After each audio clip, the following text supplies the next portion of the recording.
gonna pick up the pieces and build a Lego house.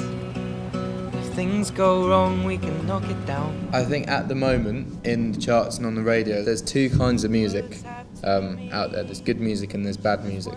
And I think generally people can tell whether something's shit or not. And I think, personally, I made my album to be the best it could be. So I'd like to think that people could see it was good. So hopefully the way that the music introduces itself is just through people liking it and thinking it's good. I'd say that would be the main thing. Now I'm out of touch, I'm out of love. I'll pick you up when you're getting down. And out of all these things I've done, I think I love you better now. That meeting wasn't actually as important as everyone thinks it was. It was actually the gig that was before it that was the most important. You know, I was a young, avid Damien Rice fan, and I watched him play on stage for 2 hours with just an acoustic guitar, and having that was an amazing thing to watch, and that was the kind of thing that made me want to be a singer-songwriter. My musical inspirations range from someone like Eminem to Damien Rice to Van Morrison to Bob Dylan, Beatles, there's Loppy, Foy Vance, like lots of different kind of acts that are quite quality, but the first album that introduced me to music was a Van Morrison record called Irish Heartbeat, which was with an Irish traditional group called the Chieftains. So the first music that I heard was trad music, and yeah, I guess that was quite a major influence. There's an Irish folk band called Planksty as well that I was brought up on, and like I don't know, I think the feeling and the stories that go into those songs I've kind of mirrored in this record.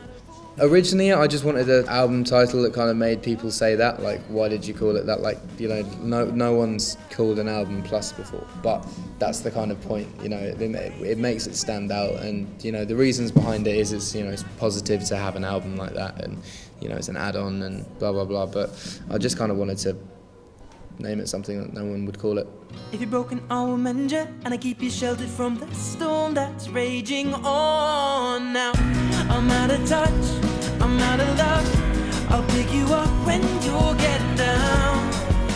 Yeah, Rupert's cool. He's a really nice guy, and he did that music video for free, which was really kind of him. He didn't have to do that, so, you know, he's a brilliant dude. Really, really nice guy.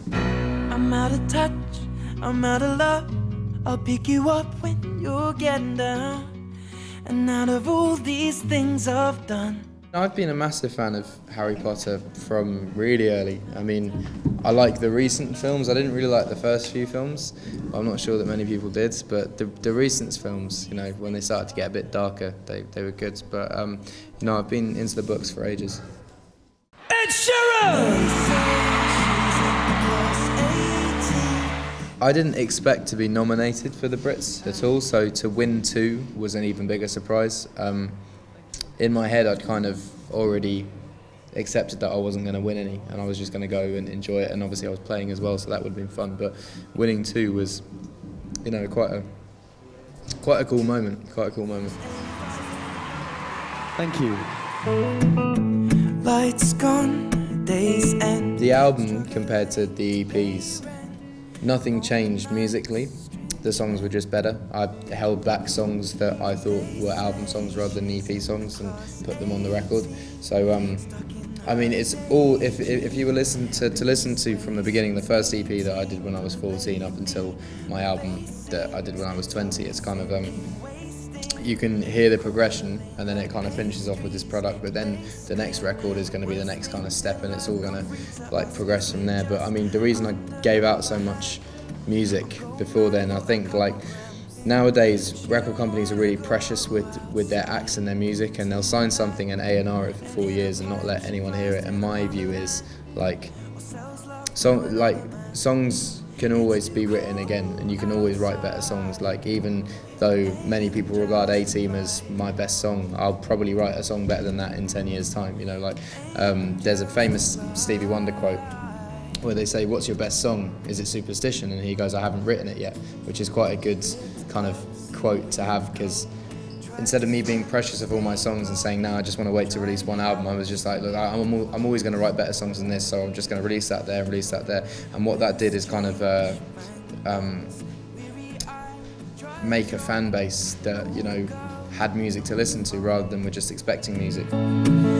They say she's in the class 18, stuck in her daydream. I think any young band or young artist, you need to realise that every time you do a gig, you're going to get better, and every time you write a song, you're going to get better. It's a kind of practice makes perfect thing. So the more you do, it doesn't matter how tired you get, the more you do, the better you're going to get. So if you were, for instance, I'm not suggesting it, but if you were to do like I did and dropped out of school at 16, by the time you were 21, you'd be better than all the other 21-year-olds who are on the scene who went to uni and drops out of uni. Like, so if you start off young and build it up and get to the right place, that's a good thing. But as far as music's concerned, like, I've only given out 2 free EP, free music, because I have a belief that if you don't put a price on something, so people have no value to it. So like for instance, I get lots of free clothes, and I kind of, when I get the free clothes, I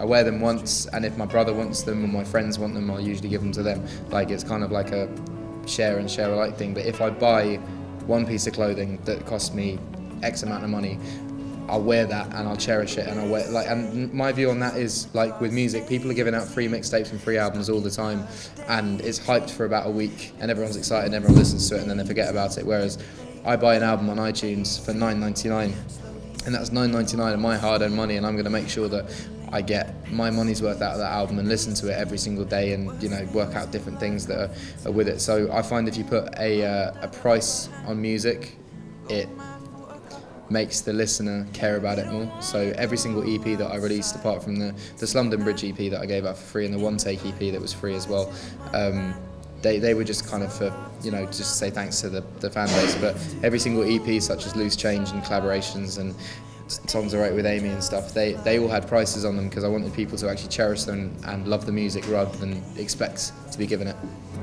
To fly, to fly.